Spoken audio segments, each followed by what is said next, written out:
पहिल्या वनवासातलं दुःख संपत होतच की आला दुसरा वनवास, पण पहिल्यापेक्षा अतिभयंकर, अतिभयानक.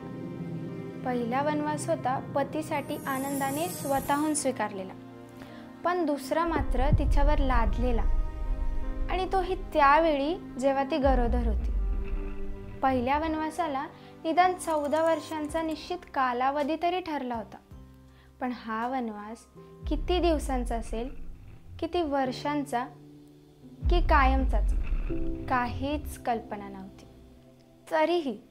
तरीही तिने तो स्वीकारला, कारण पहिल्या वनवासात जो सोबत होता तो फक्त तिचा पती होता, पण हा वनवास ज्याने दिला होता तो फक्त तिचा पती उरला नव्हता, तर तो अधिपती झाला होता. अयोध्याचा अधिपती राम, राजा राम. रामासाठी सीता सर्वस्व, अगदी जीव की प्राण. पण राजा रामांसाठी तिच्या आधी, अगदी स्वतःच्याही आधी होता तो एकच धर्म, तो म्हणजे राजधर्म. काही चूक नसतानाही जिला एवढी मोठी शिक्षा झालीये, तीही कुठे सर्वसामान्य स्त्री किंवा फक्त पत्नी होती. तीही होती धैर्य, पावित्र्य आणि शौर्याची मूर्तिमंत देवी सीता.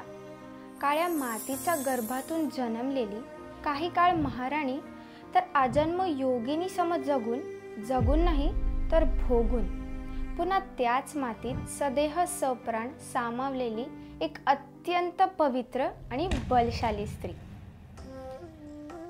हिंदू पौराणिक ग्रंथानुसार ज्या 5 पुण्य स्त्रियांचं प्रत्येकाने सकाळी सकाळी चिंतन करावं अशापैकी एक. सौंदर्य, धैर्य, पावित्र्य शब्द कमी पडावे इतकी गुणवान राजा जनकाची पुत्री जानकी.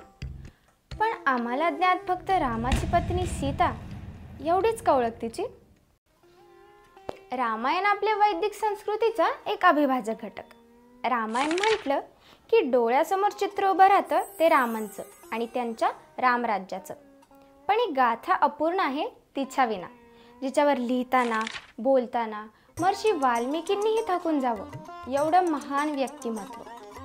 आज तिचा आपण अल्पपरिचय करून घेऊयात. नमस्कार, मी संतुष्टी आपणा सर्वांचं स्वागत करते दी मिस्टिगलच्या अगदी पहिल्या लॉंग व्हिडिओमध्ये. माता सीता, रामायण माझ्या, जमलंच तर तिच्याही नजरेतून.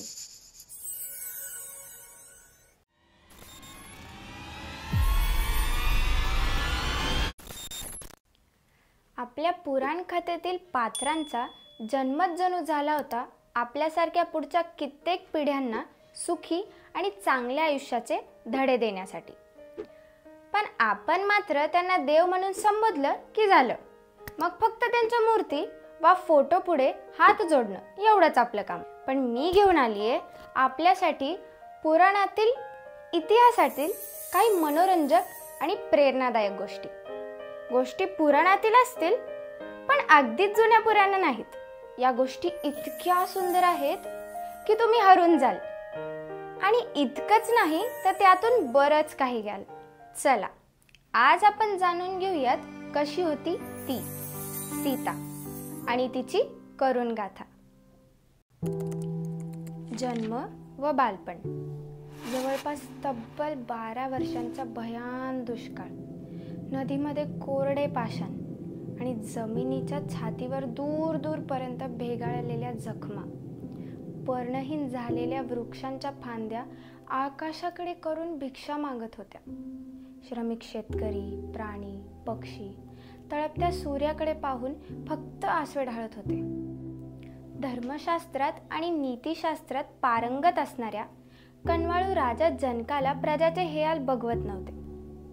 मंत्रीजन आणि पुरोहितांच्या सल्ल्याने एक धार्मिक अनुष्ठान करावं असं ठरलं होतं. यज्ञविधीसाठी लागणारी जागा सोन्याच्या नांगराने स्वतः राजा जनकाने नांगरावी हेही ठरलं होतं. वैशाखातील शुक्ल पक्षाचा नवमीचा दिवस.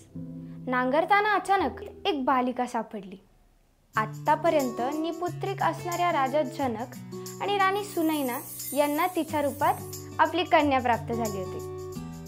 पावसाची एक सर आली, मग दुसरी, तिसरी. पाहता पाहता मिथिलेत समृद्धी पुन्हा नांदू लागली. कारण तो यज्ञ होता की मग या दिव्य बालिकेचे पायगुण? ती अनेक नावांनी ओळखली जाऊ लागली. नांगराच्या रेषेतून प्रकट झाली म्हणून सीता, मातीच्या कुंडातून सापडली म्हणून भूमिजा, राजा जनकाची पुत्री म्हणून जानकी, विदेह प्रदेशाची वैदेही आणि मिथिलेची लाडकी मैथिली. आजच्या जगण्यामध्ये आपण काय घ्यावं तिच्याकडून? तसंच श्रद्धेने पाहिलं तर तिचा जन्म हा दिव्य. खरं तर राजा जनक आणि राणी सुनैना हे तिचे दत्तक मातापिता किंवा पालक, पण सीतेने त्यांना खऱ्या मातापितापेक्षाही जास्त प्रेम व आदर दिला. याचा अर्थ नाती ही प्रत्येक वेळी रक्ताचीच असली पाहिजे हे गरजेचं नाही. त्या नात्यातील प्रेम व आदर हा महत्त्वाचा. स्वयंवर. जो कुणी विदेह प्रदेशाचा राजा असेल त्यांना जनक ही उपाधी दिली जायची. राजा जनक सीतेचे पिता, त्यांचे खरे नाव हे सिरध्वज होते. त्यांचे पूर्वज राजा देवरात यांनी तपश्चर्याने भगवान शंकराकडे एक धनुष्य प्राप्त केले होते, ज्याचे नाव पिनाक. त्याला आदराने शिवधनुष्यही म्हटले जायचे. तो इतका वजनी होता की काही युवक व घोडे त्याला फक्त ने-आण करण्यासाठीच लागायचे. जो कोणी पुरुष आपल्या या पूर्वजांच्या शिवधनुष्य क्षत्रिय भावनेने सहज उचलून त्याची प्रत्यंचा बांधेल, तो माझी पुत्री सीता हिच्याशी लग्न करण्यास योग्य वर असेल, असा पण राजा जनकांनी आयोजित केला होता. माझ्या दिव्य कन्येसाठी तिचा जोडीदारही तितकाच बलशाली असावा, हाच या मागील त्यांचा हेतू होता. एकामागून एक बरेच राजकुमार, राजे, महाराजे नाकाम झाले. धनुष्याला प्रत्यंचा चढवणे तर दूर, पण तो फक्त कणभर हलवणेही कित्येकांना जमले नाही. सर्वत्र चीर शांतता. तोच आसमंतात एक प्रचंड आवाज झाला. धरणी अशी कंपित झाली जणू भूकंप यावा. तो आवाज होता शिवधनुष्याचा दुभंगण्याचा, तुटण्याचा. हे दिव्य केले होतं अयोध्या नरेश सुपुत्र श्री राम यांनी. ज्या नावाने भक्तांच्या अंगावर गोड शहारा यावा, त्या राम नामाला आता जोड मिळाली होती, सीतेची. सीताराम, जय सियाराम. या प्रसंगातून आता काय घ्यावं बरं आपण? ज्या शिवधनुष्याला नुसतं रथातून ओढत आणण्यासाठी कित्येक युवक थकून जायचे, अशा शिवधनुष्याला प्रत्यंचा चढवणारा तुझा पती असेल. एवढी कठीण पण ठेवूनही सीतेने आपल्या वडिलांच्या मताचा आदर केला. त्यांना कोणताही विरोध तर दूर, पण साधा प्रश्नही केला नाही. यामध्ये त्यांचा नक्कीच काहीतरी चांगला हेतू असावा यावर तिचा पूर्ण विश्वास होता. आज आपणही आपल्या वडीलधाऱ्यांचा त्यांच्या निर्णयावर विश्वास ठेवणं फार गरजेचं आहे. कारण बऱ्याच वेळा अनुभवच कामी येतो, जो पालकांकडे नक्कीच आपल्यापेक्षा जास्त असतो.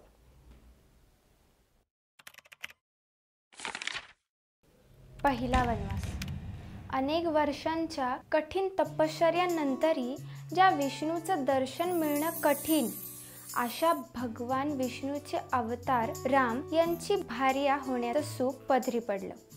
सुवर्णतेज युक्त आभा, शांतरस डोळे, नीलवर्ण, गंगेसम निर्मळ वाणी, समुद्रासम अथांग मन आणि त्यात सीतेसाठी अपार प्रेम. थोर भाग्य माझं. आणि काही प्रहारानंतर माझे प्रभू राम हे अयोध्येच्या राजसिंहासनावर विराजमान होणार. राजा राम आणि मी त्यांची राणी, असा काही गोड विचारात मग्न असणाऱ्या सीतेची तंद्री तुटली ती समोरून येणाऱ्या रामाच्या पावलांनी.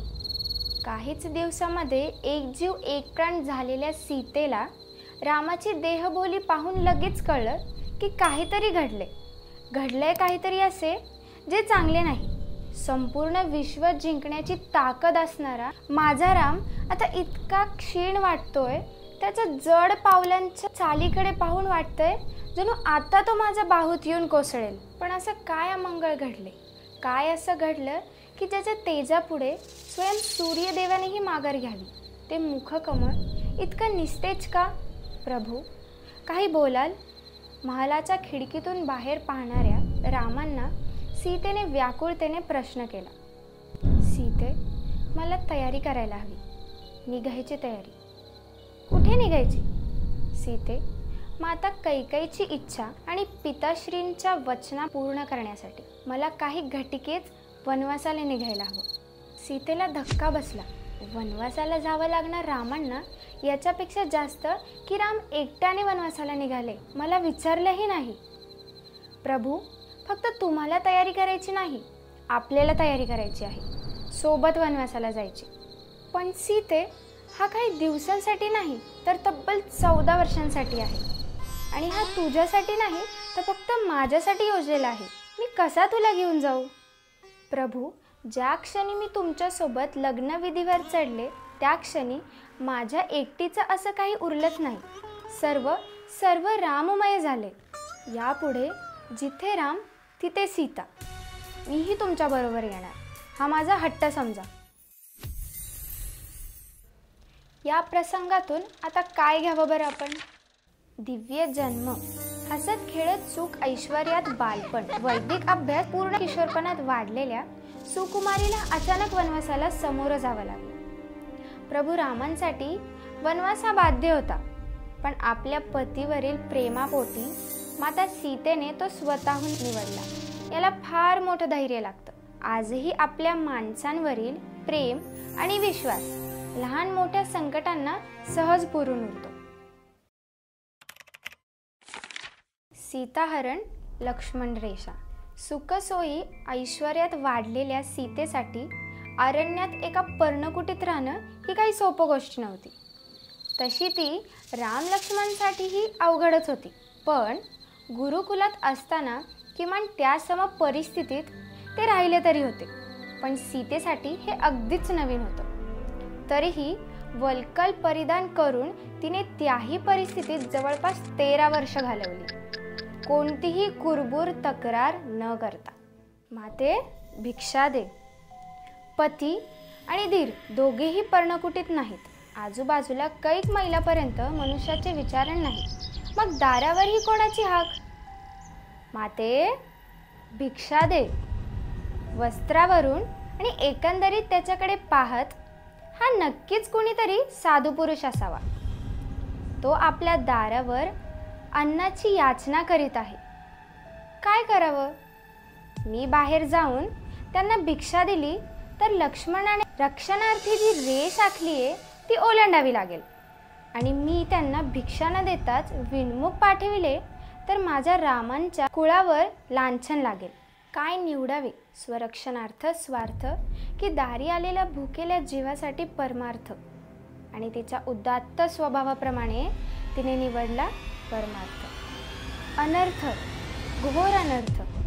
साधूच्या वेशात हा नराधाम निघाला. प्रभू राम, वाचवा मला. लक्ष्मणा, धाव. पण तिची हाक जटायू सोडून कोणापर्यंत पोचलीच नाही. आणि त्याही निष्पाप जीवाला रावणाने घायाळ केला. नियतीने पुढे वाढून ठेवलेल्या अनंत दुःखाची सुरुवात खरं पाहता या क्षणी झाली होती. साधूचं वेश धारण करून एखादी विवाहित स्त्रीचं हरण करण्यासारखं अक्षम्य पाप काय म्हणावं. वास्तविक पाहता कलियुग तेव्हाच आपलं डोकं वर काढू पाहत होतं. या प्रसंगातून आता काय घ्यावं बरं आपण? अपहरण करून नेण्या इतपत मजाल असणारे रावण आज नसतील कदाचित. पण साधूच्या वेशातील संधी साधू मात्र आपल्या प्रत्येकीच्या जगण्यात व बघण्यात नक्की असतात. ज्या निडरतेने आणि धैर्याने सीतेने रावणाचा सामना केला ती ताकद आपल्या प्रत्येकीत असते. फक्त वेळ आली की ती वापरता आली पाहिजे. पुराणातही पुरुषाला पुरुषच संबोधले, पण स्त्रीला मात्र आदिशक्ती म्हटले. नलकुबेर पत्नी रंभा योगिनी सत्यवती, माता सीता अशा असंख्य पवित्र स्त्रियांचे शाप काहीच दिवसात फळाला येणार होते. रावणाचा अंत जवळ आला होता. प्रणाम माते. मी अंजनी सूत पवनपुत्र हनुमान, रामदूत या नात्याने आपणास भेटायला आलो आहे. ही प्रभू रामचंद्रांची मुद्रिका, आपण खात्री करून घ्या. अशोक वाटिकेत काहीच दिवसात सीतेला रावणाची आणि त्याच्या मायावी राक्षसांची चांगलीच ओळख झाली होती. त्यामुळे आपल्या समोर उभा असणारा निष्पाप वानर हा खरोखरी रामदूत आहे हे लगेच तिने ओळखले होते. पुत्रासम हनुमंताला माता सीता म्हणाली, माझ्यासाठी प्रभू रामांसाठी जो समुद्र लांघण्याचा अचाट पराक्रम तू केलास याची परतफेड अशक्य, पण तरीही मी आज तुला अष्टसिद्धी आणि नवनिधीचा तू दाता होशील असा आशीर्वाद देते. तू मला येथून घेऊन सुखरूप प्रभू रामांकडे घेऊन जाशील यात मला शंकाच नाही, पण हे कार्य माझ्या प्रभू रामांनी करावं असं मला वाटत आहे. माझा त्यांच्यावर व त्यांच्या पराक्रमावर पूर्ण विश्वास आहे. तू त्यांना निरोप दे की मी त्यांची वाट पाहत आहे. त्यांनी यावं आणि मला सन्मानपूर्वक या बंदिवासातून मोकळं करावं. जवळपास 7 दिवसांच्या अंतराने रावणवध आणि राम विजयाची वार्ता हे सीतेला समजते. सीते, माझा अनुज लक्ष्मण व वानर सेनेच्या मदतीने जो मी विजय प्राप्त केला आहे त्याचं प्रथम उद्दिष्ट हे क्षत्रिय धर्म पाळणं तथा माझ्या रघुवंशीय कुळाची प्रतिष्ठा अबाधित राखणं हेच होतं. सीते, आज मी तुला रावणाच्या कैदेतून मुक्त केलं आहे. काही दिवस तू एकटीने येथे व्यतीत केले आहेत. तुझी इच्छा असेल तर तू येथेच राहू शकतेस अथवा तू इतर कोठेही जाण्यास मुक्त आहेस. मागील काही दिवस ज्या नरकप्रत यातना मी या लंकेत सोसल्या त्या काय याच भयान क्षणासाठी होत्या? रामाच्या मुखातून हे काय जहाल शब्द निघले? सीतेच्या प्रत्येक श्वासावर फक्त त्यांचाच अधिकार आहे हे माहिती असतानाही ही कसली परीक्षा? लक्ष्मण, सुग्रीव, विभीषण, हनुमंत आदींनाही हाच प्रश्न विचारात पाडून गेला. माझ्या अस्तित्वातील रोम रोम, हर एक क्षण, प्रत्येक श्वास हा राममय होता, आहे आणि अजन्म राहील. यात कणभरही खोटं असेल तर हे अग्निदेवा, मला तू या क्षणी भस्म कर. पण या अग्निपरीक्षेत सीतेच्या देहाला अग्नीची एक झळही लागली नाही. त्या जीवघेण्या परीक्षेतून ती सुखरूप बाहेर आली. सीतेचे पावित्र्य आजही तितकंच अबाधित होतं जितकं ते रामांसोबत असताना होतं. हे सिद्ध झालं होतं.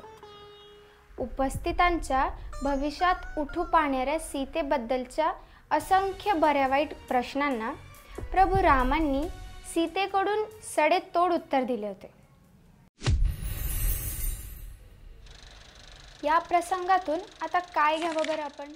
सीतेबद्दल रामांना शंका नव्हतीच, पण भविष्यात अशा प्रकारचे प्रश्नांना सीतेला उत्तर देण्याची वेळ येऊ नये यासाठी प्रभू रामांनी अग्निपरीक्षेचा कठीण निर्णय घेतला. तो योग्य अयोग्य यावर तज्ज्ञांची मतमतांतरे असतील, पण एक स्त्री म्हणून पाहता सीतेसाठी हा प्रसंग नक्कीच फार मनस्ताप देणारा राहिला असेल. तरीही तिने तो स्वीकारला. बऱ्याच वेळा काही निर्णय हे आपल्या मनाविरुद्ध असले तरी ते परिवारासाठी वा समाजासाठी कल्याणकारी वा हितावह असू शकतात. याची नोंद आपल्या प्रत्येकाने मनामध्ये खोलपर्यंत रुजविले पाहिजे. दुसरा वनवास. रामांनी तब्बल 14 वर्षांचा कठीण वनवास पूर्ण केला होता. जितका कठीण तो त्यांच्यासाठी होता तितकाच कठीण होता त्यांच्या विरहित जाणारा प्रत्येक दिवस कौशल्यासाठी, सुमित्रेसाठी, अगदी कैकेयीसाठीही. पण दुःखाचे दिवस आता सरले होते.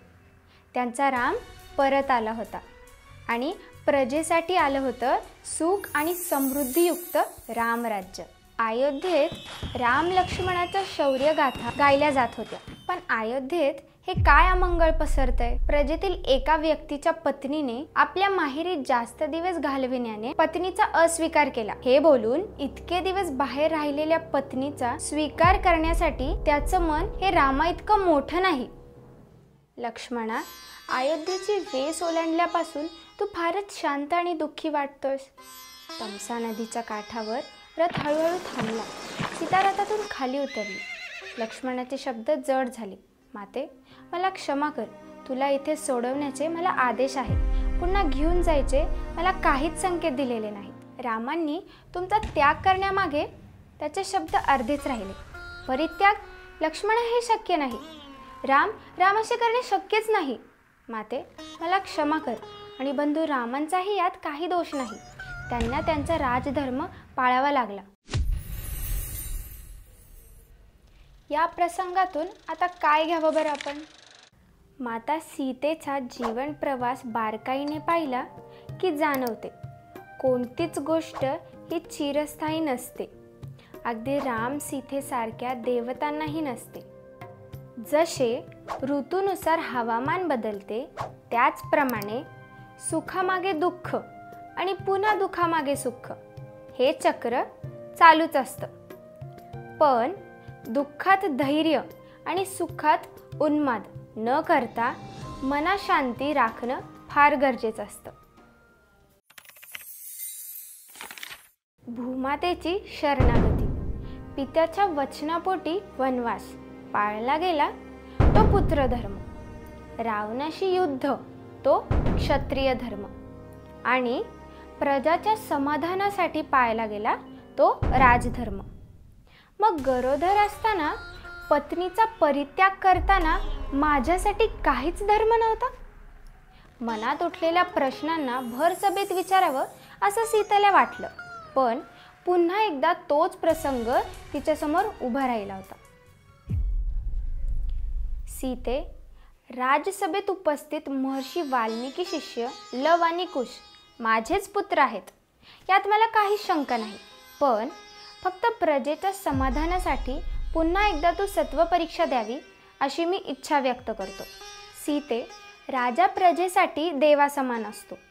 तो जे मापदंड ठरवतो तेच पुढे सर्वांना आदर्श असतं. तेव्हा तू या सभेत तुझ्या सत्याची ग्वाही दे अशी मी इच्छा व्यक्त करतो. मी मिथिला नरेश पुत्री मैथिली, राजा दशरथ यांची सून आणि राजा राम यांची भार्या सीता, पंचमहाभूतांना साक्षी ठेवून शपथपूर्ण हे कथन करते की हे दोन्हीही पुत्र श्रीरामांचेच आहेत. त्यांच्या यांनी प्रेम व आदरपूर्वक स्वीकार करावा. सीतेच्या या वाक्यानंतर उपस्थित प्रजेत एकच आनंद पसरला. पण पुढच्या क्षणी मी भूमिपुत्री भूमिजा, निर्मळ, निर्दोष आणि पवित्र आहे. ज्या भूमीने मला जन्म दिला तिला मी प्रार्थना करते की मी आणि माझे पावित्र्य हे तिलाही मान्य असेल तर तिने स्वतः प्रकट होऊन याची साक्ष द्यावी आणि मला या कर्मबंधनातून कायमची मुक्ती द्यावी. काहीच क्षणांचा विलंब. धरणी कंपित झाली आणि पाहता पाहता माता सीता तिच्या आईच्या मांडीवर बसून तिच्यासोबत अंतर्धान पावली. काळ्या मातीतून सुरू झालेला प्रवास पुन्हा त्याच मातीत संपला. आज तिचा वनवास खरोखरी संपला होता. कायमचाच, अगदी कायमचा. पावित्र्य, धैर्य आणि निष्ठा याची अबोल गाथा अशी होती जानकी माता सीता.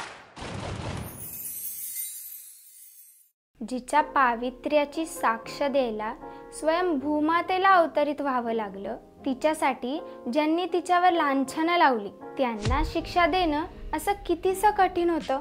पण तरीही अत्यंत सहनशीलतापूर्वक तिने सर्वांना माफ केलं. पण स्वतःला निर्दोष सिद्ध केल्यानंतर बऱ्याच वेळा आपल्यालाही सोडून देता आलं पाहिजे.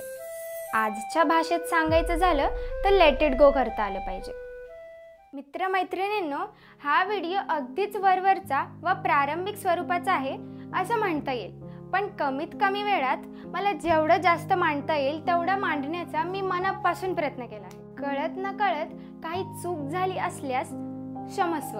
आणि व्हिडिओ शेवटपर्यंत पाहिल्याबद्दल तुमचे मनापासून आभार. तुमचे अभिप्राय सूचना कमेंट करून नक्की कळवा. मी दी मिस्टी गर्ल संतुष्टी आज इथेच तुमची रजा घेते. लवकरच भेटूया नवीन व्हिडिओमध्ये. तोपर्यंत नमस्कार.